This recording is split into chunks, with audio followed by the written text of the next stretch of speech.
Halo, nama saya Jimmy Saputra. Saya adalah seorang dosen di jurusan PGSD, Pendidikan Guru Sekolah Dasar Binus University. Kali ini saya dipercayakan menjadi SCC atau Subject Content Coordinator, seorang yang mengampu rumpun ilmu mata-mata kuliah yang ada dalam koordinasi saya bersama dengan dosen-dosen yang lain di jurusan PGSD. Terima kasih. Oke, Pak, seperti yang kita tahu ya, peran guru itu memang disebut sebagai profesi yang mulia. Tapi belakangan ini sebetulnya sudah cukup lama ada tantangan di mana secara kesejahteraan guru itu di Indonesia masih belum mencapai titik yang ideal. Nah, terkait ini sebenarnya kan sudah diberlakukan undang-undang ya Pak ya. Namun kenyataannya masalah tunjangan maupun income seperti itu juga masih mengalami hambatan. Nah, masalah ini menurut Bapak seperti apa sih? Apakah Bapak ada pandangan tersendiri terkait tantangan-tantangan yang memang dihadapi oleh guru di zaman sekarang ini? Baik, pertanyaan sangat baik dan cukup menantang ya kita semua. Artinya peran di sini pemerintah ya yang sangat besar sebetulnya. Karena kita kalau bicara tunjangan guru, kesejahteraan guru, saya kok percaya bahwa itu adalah tanggung jawab utamanya ya adalah pemerintah. Karena mau tidak mau kita kan punya Kementerian Pendidikan ya. Sama berkaca dengan negara tetangga. Nah, saya dulu pernah ya sempat punya privilege lah ngobrol-ngobrol ya sama Ministry of Education ya Singapura.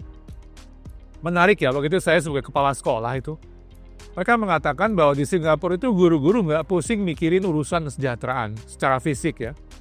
Bahwa mereka digaji oleh pemerintah dan ditugaskan, diutus oleh pemerintah, oleh Kementerian Pendidikan, kemanapun mereka akan ditugaskan, mereka sudah nggak worried lagi. Bukan lagi melamar kerja istilahnya, tapi mendapat penugasan dari pemerintah, dari Kementerian Pendidikannya mereka.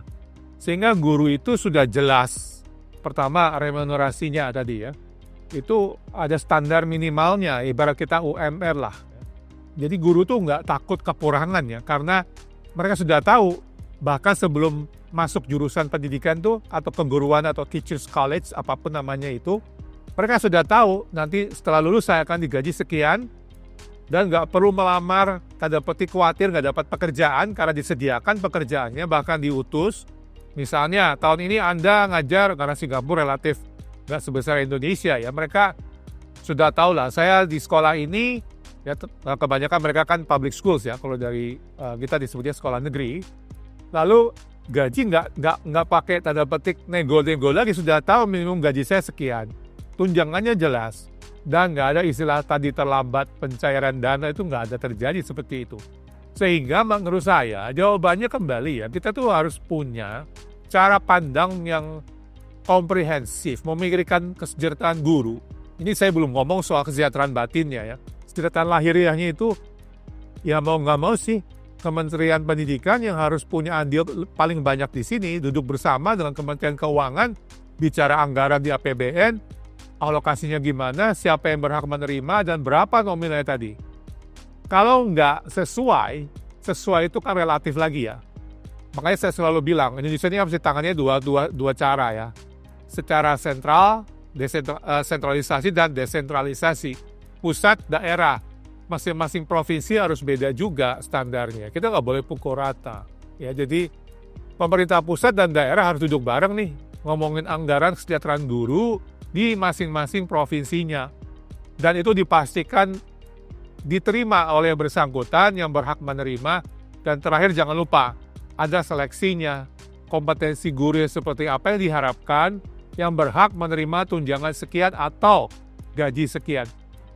Jadi kita nggak apa istilahnya ya, beli kucing dalam karung, lalu guru yang punya kompetensi level seperti apapun kita terima dan kita nggak ada seleksi sama sekali. Saya kira itu aja sih, sederhana ya. Orang yang dibayar dengan layak, dengan kompetensi yang memadai, ya orang kan happy lah. Ya, mungkin itu sih ya kayaknya. Oke, sebenarnya apa sih Pak yang hilang dari kebijakan yang menjaga kesejahteraan guru ini tuh kalau di Indonesia tuh apa sih Pak yang hilang?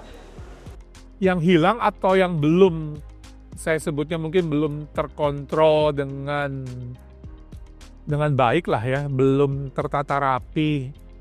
Saya kira mau nggak mau lah harus transparan ya. Misalnya gini lah, ya kita kan lagi rame sekarang nih ya, soal tunjangan anggota dewan dan sebagainya lah. Kan sebenarnya ya ada orang yang bilang gini, ya nggak apa-apa, kamu ditunjang 1 bulan 100 juta misalnya gajimu. Tapi rakyat tahu persis kamu tuh ngapain aja, kerjamu apa sih. Kalau memang Anda dianggap pantas dibayar segitu, dan tidak ada dusta di antara kita, ya nggak apa-apa, sah-sah aja dibayar 100 juta. Tapi kerjamu apa? Targetmu tercapai tidak? Apa yang dipercayakan rakyat kepada Anda lakukan tidak? Nah, guru juga sama.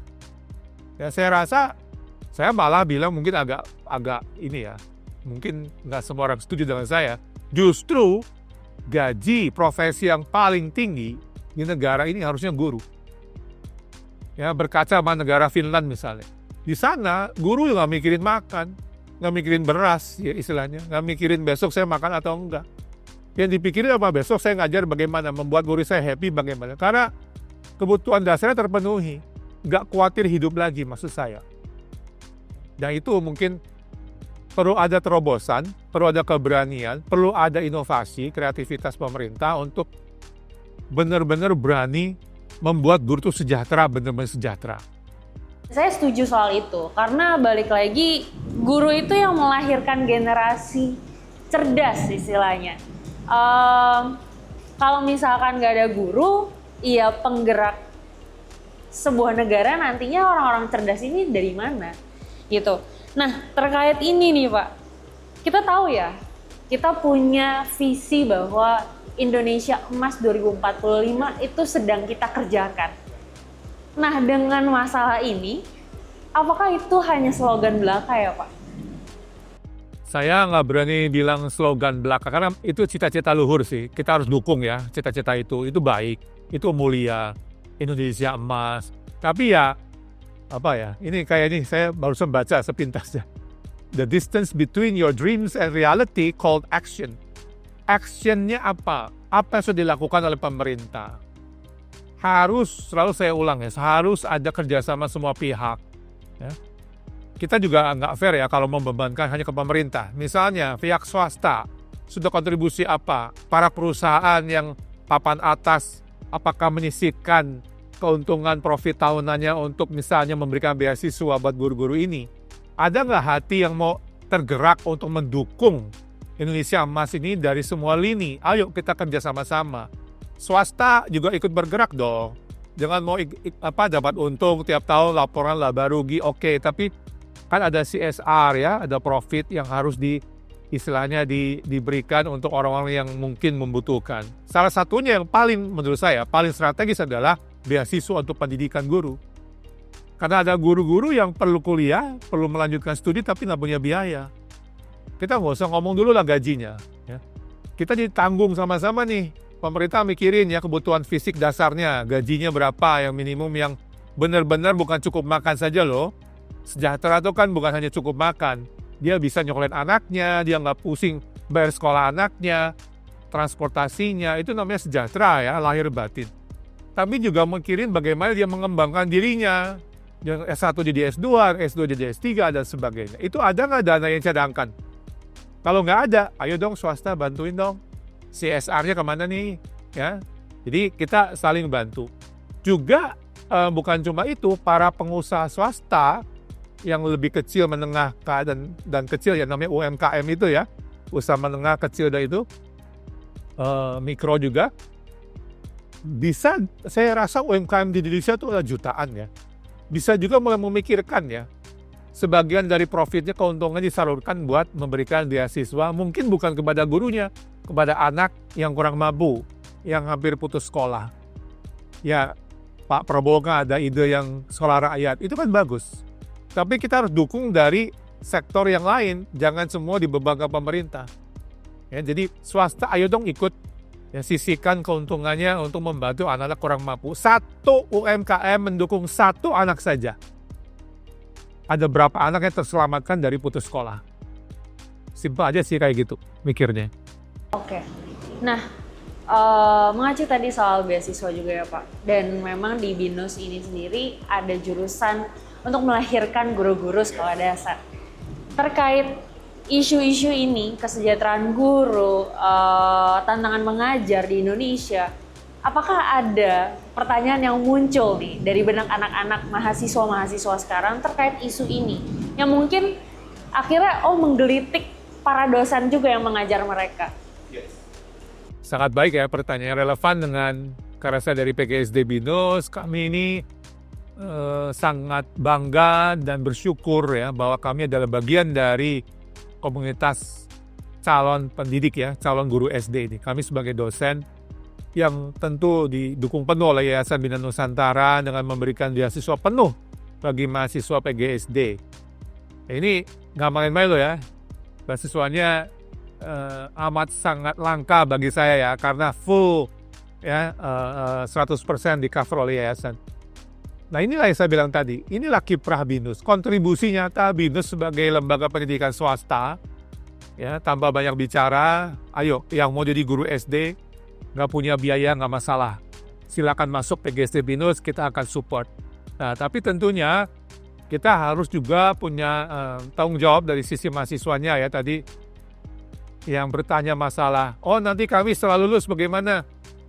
Kita persiapkan mereka. Jadi mereka masuk PGSD, kita persiapkan bahasa Inggrisnya, teknologinya, IT-nya, ya kemampuan membuat media pembelajaran. Sehingga pada waktu lulus nanti, mereka-mereka inilah yang akan mewarnai ya, menggarami komunitas guru yang selama ini katanya guru gitu-gitu aja ya.